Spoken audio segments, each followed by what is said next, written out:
Rajani Kitchen Onam special എപ്പിസോഡിലേക്ക് എല്ലാവർക്കും സ്വാഗതം. അരിയടയുള്ള പായസം ഉണ്ടാക്കാമെന്ന്. അപ്പോൾ നിങ്ങൾ എല്ലാവരും കണ്ടിട്ടുണ്ടാവും സൂര്യ ടിവിയിൽ ഇപ്പോൾ പ്രൊമോ വന്നുകൊണ്ടിരിക്കുന്നത് അല്ലേ.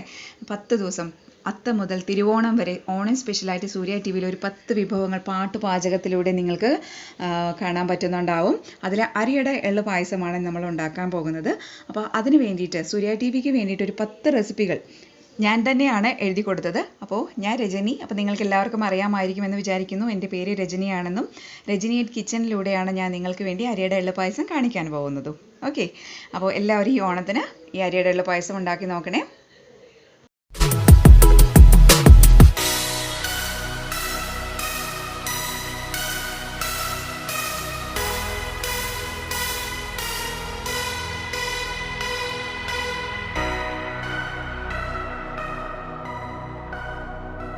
അരിയുടെ എള്ള പായസത്തിനായിട്ട് 1.25 ലിറ്റർ പാല്, നമുക്കിപ്പോൾ ഫുൾ ഫാറ്റ് മിൽക്ക് എടുക്കുകയാണെങ്കിൽ അതും എടുക്കാം. 100 ml വെള്ളം, 5 ടേബിൾ സ്പൂൺ പഞ്ചസാര. ഇതാണ് നമുക്ക് കുക്കറിലിട്ടിട്ട് ആദ്യം തിളപ്പിക്കാനായിട്ട്, അതായത് വേവിച്ചെടുക്കണം നമുക്ക് പാല്. അപ്പോൾ ഒരു 1.5 ലിറ്ററിന് വേണ്ടി ഒരു 3 ലിറ്റർ 5 ലിറ്ററിൻ്റെയൊക്കെ കുക്കർ നമുക്ക് എടുക്കാവുന്നതാണ്. അതിലാകുമ്പോൾ തിളച്ച് ഇങ്ങനെ പൊങ്ങി വരുമ്പം ലിഡിന് പുറത്തോട്ട് ഒരുപാട് വരില്ല. അപ്പോൾ നമുക്ക് വെള്ളം ഒഴിക്കാം. 5 ടേബിൾ സ്പൂൺ, എൻ്റെ ടേബിൾ സ്പൂൺ ഇതാണ്, ഈ ഒരു അളവാണ് ഞാൻ പറയുന്നത്. 5 ടേബിൾ സ്പൂൺ പഞ്ചസാര ഇട്ടിട്ട് നന്നായി ഇളക്കി പാലുമായിട്ട് യോജിച്ച ശേഷം മാത്രം മൂടി വയ്ക്കുക. എന്നിട്ട് ഒരു മീഡിയം ഫ്ലെയിമിൽ നമ്മൾക്കത് വേവിച്ചെടുക്കാം. ഇനി നമുക്ക് കുക്കർ അടച്ച് അതിൻ്റെ വെയിറ്റൊക്കെ ഇട്ടിട്ട് പഞ്ചസാര നന്നായി യോജിച്ചിട്ടുണ്ട്. ഒരു മീഡിയം ഫ്ലെയിമിൽ നമുക്ക് ഒരു അരമണിക്കൂർ വയ്ക്കാം.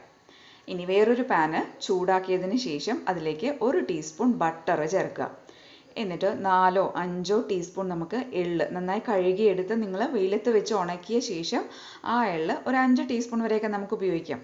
അത് നമുക്ക് നല്ലൊരു കളർ കൊടുക്കും നമ്മുടെ അരിയട എള്ള് പായസത്തിന്. ഓക്കെ, അപ്പോൾ നന്നായിട്ടൊന്ന് പൊട്ടി വരും.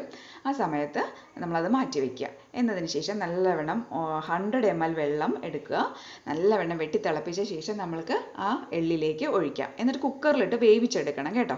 ഇതേ അരിയട ഞാൻ 100 ഗ്രാം അരിയട പ്ലസ് ഒരു 2 ടേബിൾ സ്പൂൺ കൂടെ ഞാൻ ചേർത്തിട്ടുണ്ട്. അപ്പോൾ ഞാൻ ഇതൊരു ഹോട്ട് ബോക്സിൽ ഇട്ടിട്ട് നന്നായി കുതിർക്കാൻ വെക്കുകയാണ്. ഒരു 10 മിനിറ്റ് കുതിർത്താലൊക്കെ മതിയാവും. അപ്പോൾ ഒരു 100 ml വെള്ളം, നല്ല തിളച്ച വെള്ളം ഞാൻ ഈ ഹോട്ട് ബോക്സിലേക്ക് അരിയടയുടെ കൂടെ ചേർക്കുവാണ്.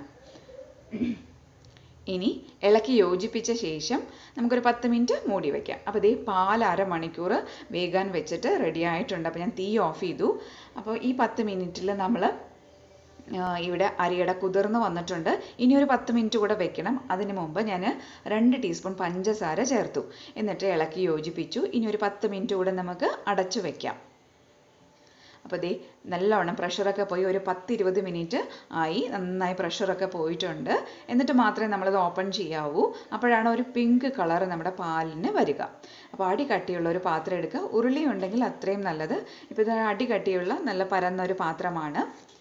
അപ്പോൾ ഞാൻ ഇതിലേക്ക് നമ്മുടെ പാൽ ഒഴിക്കുന്നു. പാലടയാണെങ്കിൽ നമുക്ക് ഇതേ തന്നെയാണ് പ്രോസസ്സ്. പക്ഷേ എള്ള് ചേർക്കുമ്പോൾ ഒരു കളറിലും ടേസ്റ്റിലും ഒക്കെ ഒരു വ്യത്യാസമുണ്ട്.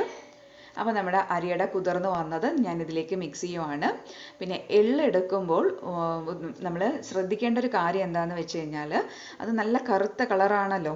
അപ്പോൾ അതിൻ്റെ വെള്ളം നമുക്ക് മാറ്റി വയ്ക്കാം. എന്നിട്ട് എള്ള് മാത്രം നമുക്ക് എടുക്കാം. എള്ളിൻ്റെ കുറച്ച് ഗുണങ്ങളൊക്കെ പോവും. എങ്കിലും നമുക്ക് കളർ എങ്ങനെ നമുക്ക് ഓരോരുത്തർക്കും ഇഷ്ടമുള്ള രീതിയിൽ ആ വെള്ളം ഉപയോഗിക്കണോ വേണ്ടയോ എന്നൊക്കെ നിങ്ങൾക്ക് ഓരോരുത്തരുടെ ഇഷ്ടം പോലെ തീരുമാനിക്കാം. അപ്പോൾ ഞാനിതേ ഇങ്ങനെ അരിപ്പയിലൂടെ അരിച്ച് മാറ്റിയിട്ടുണ്ട് ആ വെള്ളം.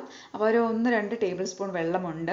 വേണമെന്നുണ്ടെങ്കിൽ മാത്രം നമുക്ക് ഇതിൻ്റെ ഒരു പിങ്ക് കളറൊക്കെ എന്തായാലും മാറും. നമ്മുടെ പാലടയൊക്കെയുള്ള ആ പിങ്ക് കളർ എന്തായാലും നമ്മുടെ ഈ പായസത്തിന് കിട്ടില്ല. അപ്പോൾ അത് തന്നെയാണ് ഇതിൻ്റെ ഹൈലൈറ്റും. നമുക്ക് നമ്മുടെ ഡ്രാഗൺ ഫ്രൂട്ടൊക്കെ വാങ്ങുമ്പോൾ എങ്ങനെ ഉണ്ടാവും, നല്ല വൈറ്റ് കളർ ഭാഗത്ത് ഇങ്ങനെ നല്ല അതിൻ്റെ ബ്ലാക്ക് സീഡ് കാണുമ്പോൾ നല്ല ഭംഗിയല്ലേ. ഇപ്പോൾ ഞാനൊരു 6-7 ടേബിൾ സ്പൂൺ വരെ പഞ്ചസാര ഇട്ട് കൊടുക്കുകയാണ്. നിങ്ങൾക്ക് കൂട്ടുകയോ കുറയ്ക്കുകയോ ചെയ്യാം. ഒരു 1/2 കിലോ പഞ്ചസാരയൊക്കെ മേടിച്ച് വയ്ക്കുക നമ്മുടെ പായസം ഉണ്ടാക്കാനായിട്ട്. അപ്പോൾ അതിനനുസരിച്ച് നമ്മൾ പഞ്ചസാര നമ്മൾക്ക് ഇഷ്ടമുള്ള അളവിൽ അങ്ങ് ചേർത്ത് കൊടുക്കുക. ഇനി പാലും പഞ്ചസാരയും ഒക്കെ അടയിൽ നന്നായി യോജിച്ച് വരണം. അങ്ങനെയും ഒരു 10-20 മിനിറ്റ് നമ്മൾ ഇളക്കണം കേട്ടോ. അല്ലാതെ ഇത് അങ്ങ് ഇട്ടിട്ട് നമ്മൾ മാറി നിൽക്കരുത്. അപ്പോൾ പാട കെട്ടും. പാട കെട്ടിക്കഴിഞ്ഞാൽ നമ്മുടെ പായസത്തിൻ്റെ ടേസ്റ്റൊക്കെ ആകെ മാറിപ്പോവും. അപ്പോൾ കൺസിസ്റ്റൻസി നോക്കുക. പിന്നെ ഈ പായസം ഉണ്ടാക്കി കഴിഞ്ഞാൽ ഉടനെ കുടിക്കണം എന്നുണ്ടെങ്കിൽ നമുക്കറിയാം ഇച്ചിരി വെള്ളം കൂടുതൽ ആവശ്യമാണ് അല്ലേ. അപ്പോൾ ഈ സമയത്ത് നമുക്ക് ഓഫ് ചെയ്യാവുന്നതാണ്. അപ്പോൾ ബട്ടർ ചേർക്കുക. ടേസ്റ്റ് ബാലൻസിങ്ങിന് വേണ്ടിയിട്ട് ഒരു നുള്ളു ഉപ്പൊക്കെ ചേർക്കാം. അപ്പോൾ അതൊക്കെ ചെയ്തതിന് ശേഷം നമുക്ക് ഇലയിൽ ഒഴിച്ച് കഴിക്കുകയാണെങ്കിൽ കുറച്ചുകൂടെ കുറുകിയെടുക്കാം. എന്തായാലും പായസം ഉണ്ടാക്കി കഴിഞ്ഞാൽ ഒരു പാത്രഭാഗം വരുന്നതാണ് ഏറ്റവും നല്ലത്. അങ്ങനെയാകുമ്പോൾ നമ്മുടെ എള്ളും നമ്മുടെ പാലടയും പായസത്തിൽ നന്നായിട്ട് ഈ പഞ്ചസാരയും പാലും ഒക്കെ ആയിട്ട് യോജിച്ച് വരും. അതായിരിക്കും നല്ല ടേസ്റ്റ്. അപ്പോൾ തണുത്ത് കഴിക്കാനാണ്. ഫ്രിഡ്ജിലൊന്നും വെക്കണ്ട. അല്ലാതെ ഒരു പാകം വരുമല്ലോ, ആ ചൂടൊക്കെ മാറി പാലട നന്നായി ഇങ്ങനെ പൊങ്ങിയത് ഈ അളവിൽ കാണാൻ പറ്റും.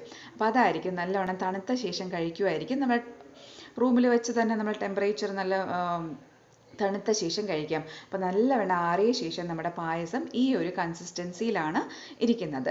അപ്പോൾ എല്ലാവരും ഈ ഓണത്തിന് ഈ ഒരു റെസിപ്പി ഉണ്ടാക്കി നോക്കണം. നിങ്ങൾക്ക് എന്ത് ഡൗട്ട് ഉണ്ടെങ്കിലും കമൻറ്റ് ബോക്സിലൂടെ നിങ്ങൾക്ക് ചോദിക്കാം. ഞാൻ അതിനുള്ള ആൻസർ തരുന്നതാണ്. അപ്പോൾ എല്ലാവരും ഉണ്ടാക്കി നോക്കുമല്ലോ. ഇഷ്ടമായാൽ ലൈക്ക് ചെയ്യാനും നിങ്ങളുടെ ഫ്രണ്ട്സിനൊക്കെ ഷെയർ ചെയ്ത് കൊടുക്കാനും മറക്കരുത്. അപ്പോൾ അടുത്ത റെസിപ്പിയുമായി വീണ്ടും കാണാം. Till then bye from